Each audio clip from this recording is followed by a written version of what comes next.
anybody can win. Yes. Anybody can win on any given Sunday in football. Anybody can win on any given night in the octagon. And anybody can win this if you run well, you do your basics, you play your game. That's right.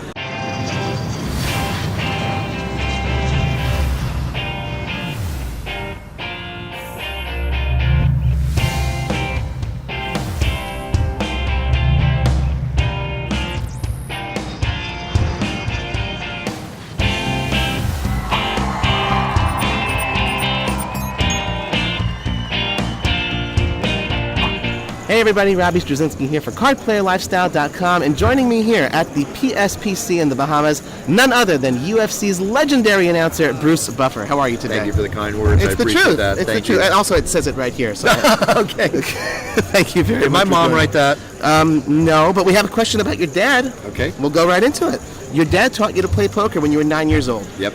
What specifically turned you on to the game when you were a kid, and what elements of poker were exciting to you? I always liked math when I was a kid, you know, and I saw, even without being taught properly about poker, that there was a math aspect to it, but I just love winning. I love competition, and I love looking into somebody's eyes. Even then, I just noticed playing across from somebody playing cards, I found it fun. You know, you talk, you're with your friends, you have a good time, but my dad taught me how to play blackjack and how to play poker, and I became very good at both. And I started playing poker at 14. I started playing cash games. Right. And then my first tournament was 2005. Yep. At the Borgata, I bubbled the final table. Yep. And then I went into the World Poker Tour, and I made the final table on TV. Yep. And I was sold. Awesome. That was it. Oh, that's when you were sold, not beforehand? Oh, I was sold before, but after watching the World Poker Tour for a year or more on TV, and then finally being at that table, it's what like a I feeling. realized I want to do. It was a taste, Right. and I'm very passionate. And when I'm passionate about something, I want to taste it again. I want who to get back doesn't? to that final table. For sure. I mean, I looked up your tournament results on the Hendon Mob. You know what that is? That's where. Yeah. Okay, so you know Hendon Mob. Yeah, I can't lie about my poker play. That's It's all fine. right there. That's fine. But you've got over $350,000 in cashes, dating all the way back to 2005. Right.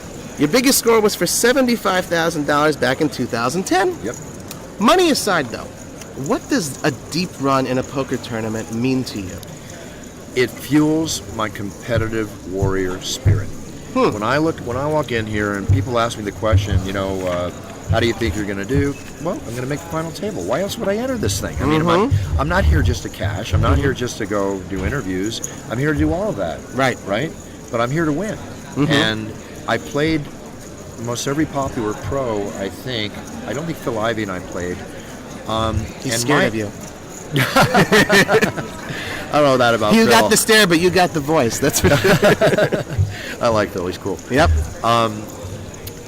But when I look at a poker player and I look at Phil Ivey, I look at Daniel Negreanu, I look at Phil Hellmuth when I'm sitting across from him. It's like when I stand across with somebody before I'm going to, spar or get going, sure. right? They're flesh and blood.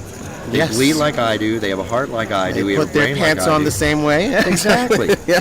And here's the beauty of poker for a lot of people that are not on the professional level playing it daily like they do, making the huge amounts of money they do. The beauty of it is that the common man can look at that on TV and look at the World Series, like a man I know that won the World Series this year. Yep. Play cash games with him occasionally. Johnson? Before. With that being said, I forgot what I was going to say. Pardon me. With that being said, I realize, and the common man can realize that anybody can win. Yes. Anybody can win on any given Sunday in football. Anybody can win on any given night in the octagon, and anybody can win this if you run well, you do your basics, you play your game. That's right. For sure. And if you don't think that's true, then you shouldn't be entering these tournaments. That's true. I mean, you've been playing for a while, and I know that you've talked before about your daily routine. When you prepare, you have your bowl of cereal and that's sort of the relaxation. You've done your research. Okay. I certainly try, and there's something to be said for that sort of a routine. The game has gotten tougher, though. Do you study? Do you watch and sit and take notes and that sort of a thing? Or do you sort of like, well, I'll just give it my best shot? I feel it's kind of like when I was in school. I've been in this class for however many months, right? Now the big test is coming. Yep. I'm not a studier. I was lousy at it. What I would do is I would just study the night before, and I figured that if I didn't already learn it by then, I'm not going to get it. Okay. So I've been playing this game now for many, many, many years. Yep. And heavily since 2005. Mike Sexton said it. 5 minutes to learn and a lifetime to master. That's true. And I'm still in the mastering stage. Yep. And I learn by my experiences, and I'll analyze it, and I'll get better. I have a theory of life. It's called BSC, balls, skill, and confidence. And if I'm lacking one of those three qualities, then I shouldn't sit down at the table. But we still need that 20% luck factor. Yes, that's for The sure. poker gods have got to be on your side. Yep. There's no question. Well, every one of the tournament cashes you've recorded has been in no limit hold'em, but you do know 7-card stud, stud high-low. Do you play the other poker variants often, and which one's your favorite one? Given a chance, I like to, and I'll be quite honestly, 7-card stud high-low is one of my favorite games. Sweet. I love that game. The high or the low? I want both, high-low. Okay, yeah. You got a scoop. Yeah. Oh, which one do I want to win with? Oh, yeah, sure. The lows are always fun. The lows are always fun. Give me the wheel. Do you have any poker goals that you have when you come to events like these? Like, I have to win or it's a failure, or just let's have fun? Have fun. Okay. That's the right answer. I'm a very passionate person. I want to have fun. And if you can do something you're passionate about and have fun and win money at it, then, man, that's the alpha omega right there. That's brilliant. And just to end off, well, the big news, everyone is obviously talking about the huge deal between PokerStars and UFC, and anyone who reads the press releases, it's obviously good for the UFC. Yes. It's obviously good for PokerStars. Yes. How is it good for MMA fans? How is it good for poker fans? Well, one of the prime demographics of each sport, ESPN does call poker a sport. Yep.